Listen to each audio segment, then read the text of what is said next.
In the expanding universe, we are told, and I have to believe it, that everywhere is, as it were, the same as everywhere else. There's no one place which is the edge of the universe. How can that be?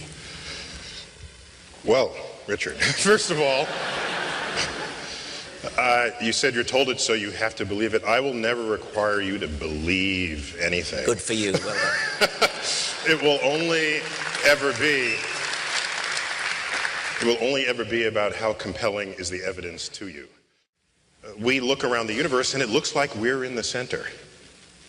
What an ego-supporting concept that is. You can either go around continuing to think that, feeling good about yourself, or study the problem and learn that in an expanding universe where the speed of light is finite at 186,000 miles per second. Forgive me using miles per second. I prefer miles. You do? You got that on tape. You prefer, an Oxford professor. No, it's true. Nobody talks about kilometers in Britain. Oh, good. All right. So we share not only most of our language, we share miles still. And inchworms, what do they call them? They're not centimeter worms, right? They're inchworms. We don't have that sort of stuff in Britain. That's Europe. Of course, Britain is not Europe, as we're constantly reminded. That's right. Here we have the English breakfast and the continental breakfast. Yes, that's They're right. very different breakfasts that you can order here. So this horizon problem is actually quite simple. And rather than explain the full-up nature of it, let me just give a simple example that is entirely analogous.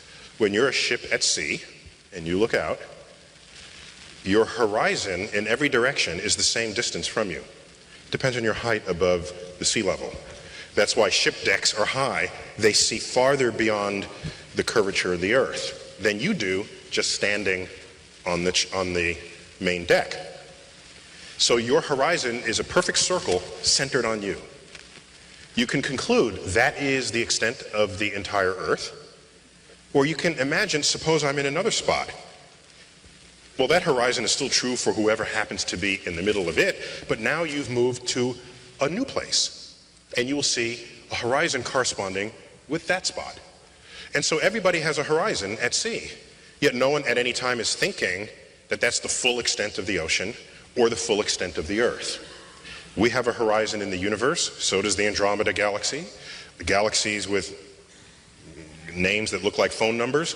We've got, if you travel to those galaxies, they will see the edge of the universe now in 3 dimensions, in every direction, at the same distance from them, just as we see for ourselves. That does it for me, provided that the horizon is that which we are capable of seeing. I could follow that if you said that for any part of the universe, the horizon is the bit before the expanding universe has disappeared over the horizon. Yes. Which means it's no longer visible. Yes. No longer, but it's still there, even though we can't detect it. It's true with the ocean when you're at sea. Yeah, but is anybody on my side here? You want it to be a harder problem than it is. I'm just simply saying, so here you go. Here you go. The radius to our horizon is about 14 billion light years. Got it, okay. Okay? Yeah. If we sat here or return to this spot 1 billion years from now, that horizon will be 15 billion light years away. Yep. It's actually an expanding horizon because the light from 15 billion light years away will have had time to reach us. Right now, it's still en route. Yeah, I have no problem with that, but beyond the 14 billion year... The problem is the universe wasn't born yet. Yeah, okay. That's the problem. I know. Okay? So you can't see the universe before it existed. So why doesn't somebody... Invent a kind of telescope that can? No.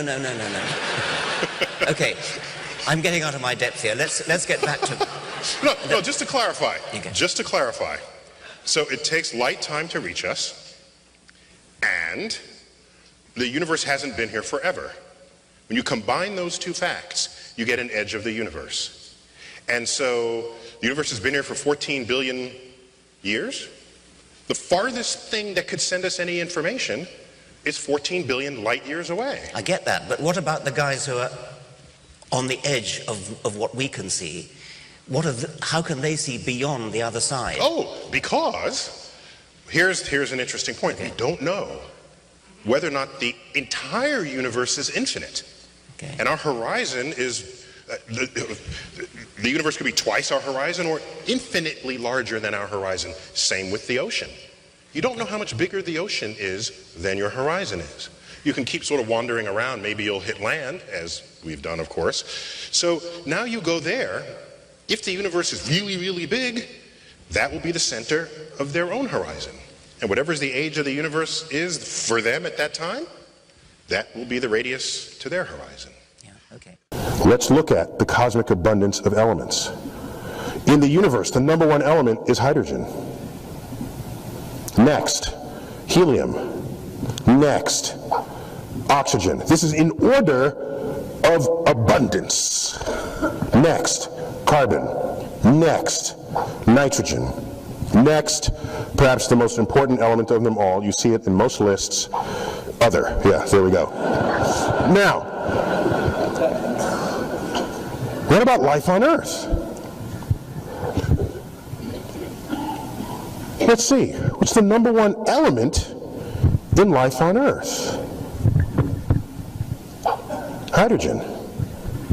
Well, how does that happen? Well, because, as we know, at least, human life, you learn in biology class, is mostly water. And water is H2O. H2O. The H2. H is hydrogen. Okay? How about next? Oh, no, not helium. Why not helium? Well, because helium is noble. We learned that earlier this evening, didn't we? So helium is not in us. You can inhale it. You sound like Mickey Mouse, but it won't interact with us. So even if it were available to us, there's nothing you would do with it. So it's in the universe, but not in life because it's not chemically active. What's next? Oxygen. Next, carbon. Next, nitrogen. Next, together, other. Life on Earth is one for one, in sequence, made of the most common ingredients in the universe. And we are chemically based on carbon. We are carbon-based life. Why? It turns out that carbon is the most fertile element there is.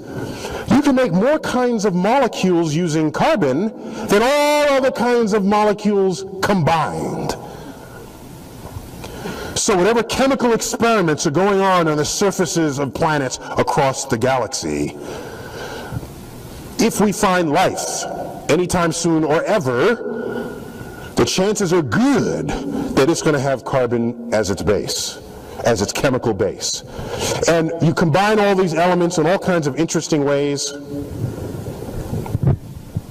Science fiction stories like talking about silicon-based life. Silicon sits directly below carbon on the periodic table, which means they bind similarly to the same other atoms. The problem is carbon is 5 times as abundant as silicon. You don't need silicon to make this work. Carbon is there for you.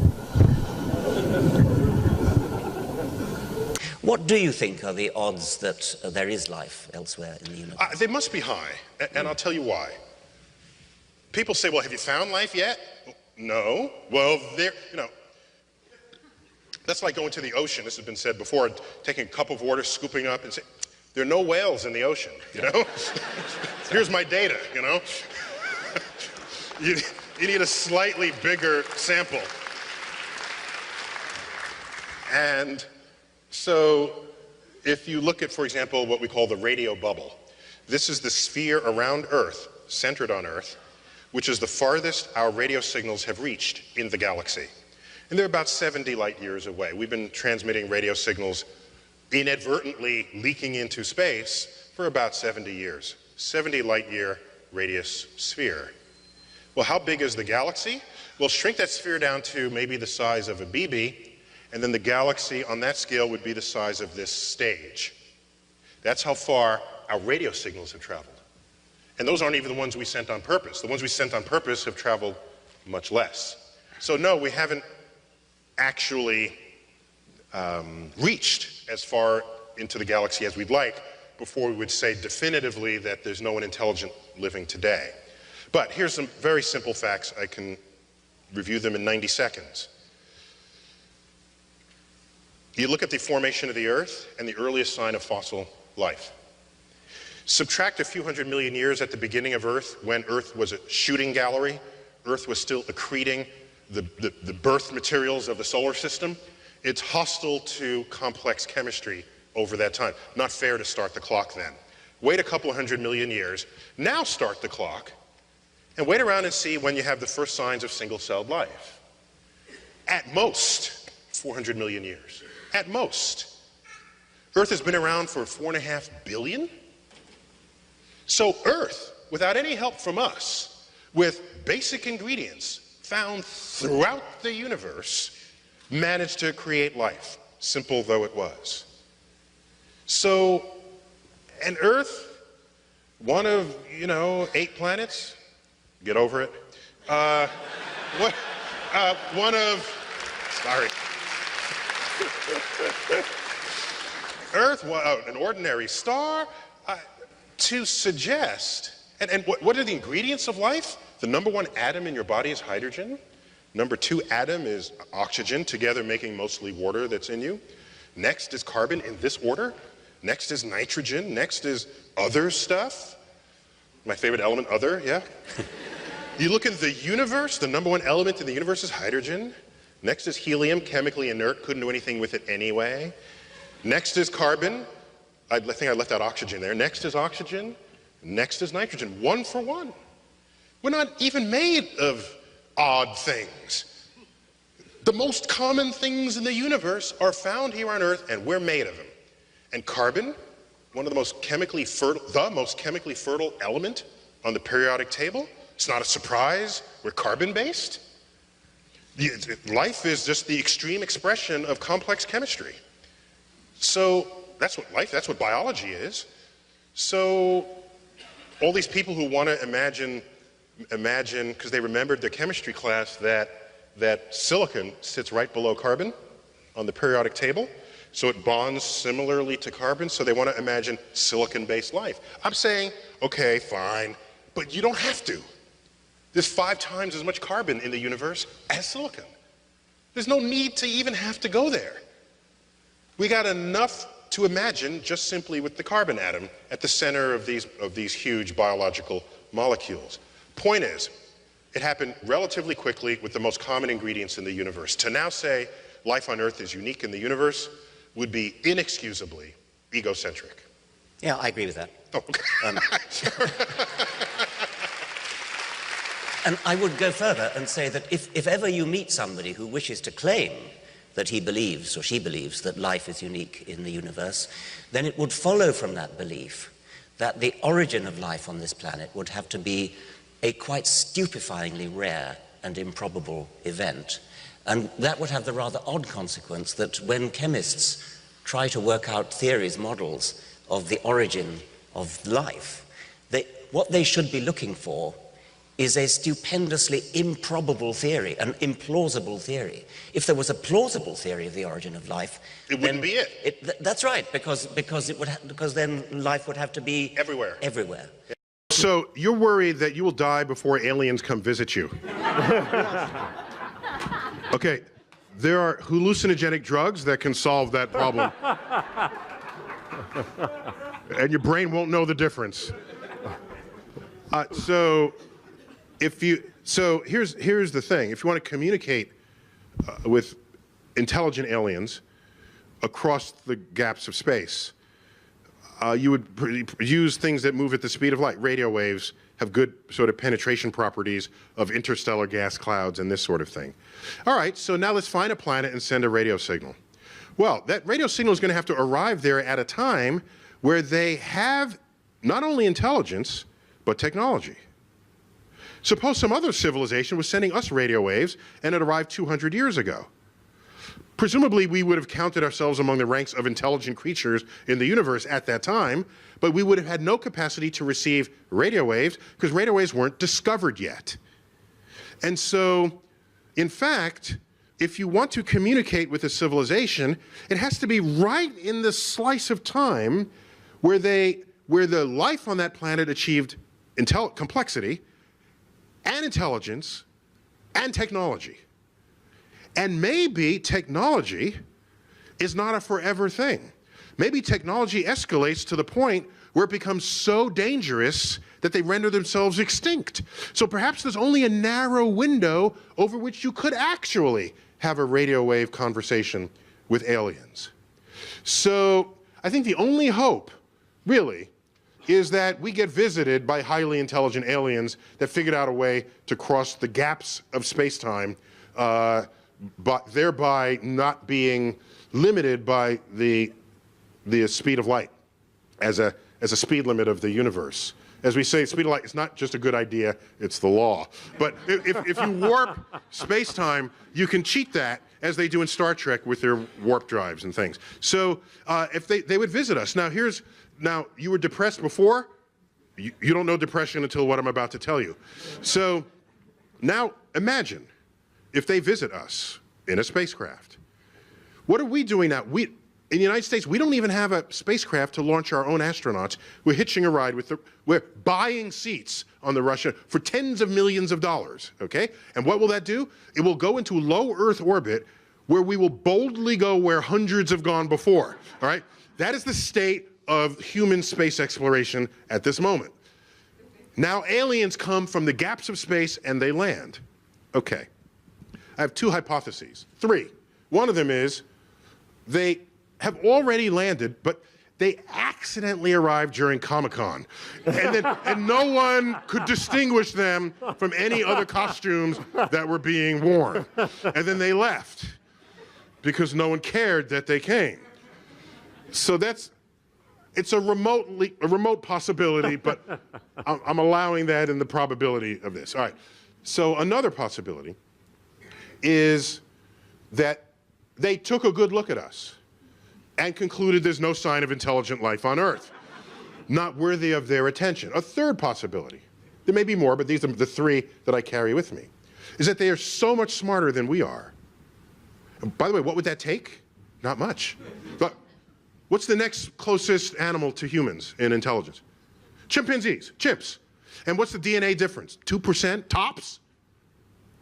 Yet, what's the most they can do? They can stack boxes and reach a banana? Okay, maybe they'll put up an umbrella, rudimentary sign language, maybe. Our toddlers do that. Our toddlers. So here's only a 2% difference in DNA, and the chimp is stacking boxes, but we have poetry and music and the Hubble telescope. So our hubris ends up saying, what a difference that 2% makes. What a difference that makes. Maybe that difference is just as small as the 2%. Maybe the difference between the Hubble telescope and stacking boxes is as small as the 2% indicates.